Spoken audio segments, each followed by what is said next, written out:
Companies are looking for solutions to the supply chain slowdown, and one possible solution, AI technology to target customers more efficiently. Joining us now is David Steinberg, Zeta Global CEO.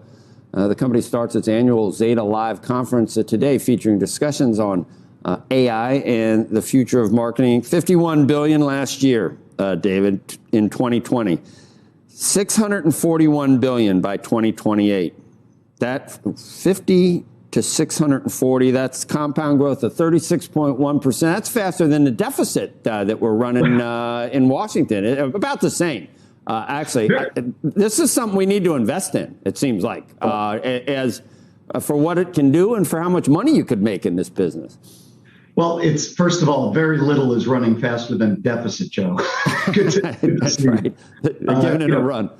Exactly. I agree. The reason AI is getting the type of attention and investment it is because the return on investment you get. Now, automation is a very, very important topic because there's nothing we can do to stop it. And it's not all bad. There's pros and there's cons, there's ups and there's downs, just like pretty much anything else.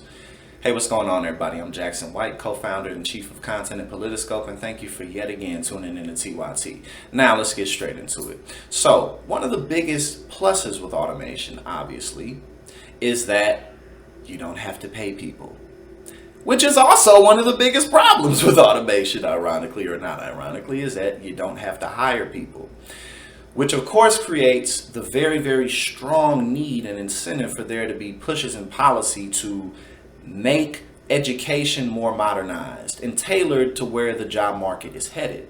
You see, as automation picks up in certain sectors, and that allows for businesses not only to save money, but also to make things more efficiently and proficiently, there needs to be a change in the way that people are prepared to join the job market.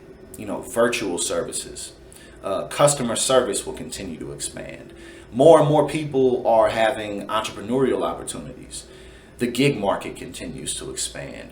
Financial education, which we all know is severely lacking from public education in any type of way. And things that really, really can just go further so that we can prepare ourselves for the inevitability of the fact that jobs are disappearing.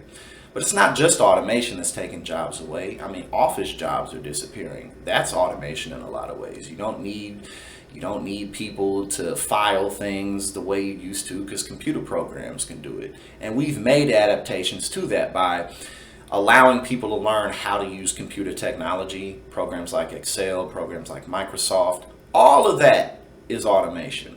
So there's a lot of opportunity for people to make a lot of money because of automation. Now, obviously, again, this is where policy really comes into play because we can't let people automate everything too quickly. However, we know that we can't avoid it. And so because we can't avoid the continuance of further automation, we really, really need to be pushing hard for our lawmakers to expand access to higher education and to change what we learn about and how we learn about it.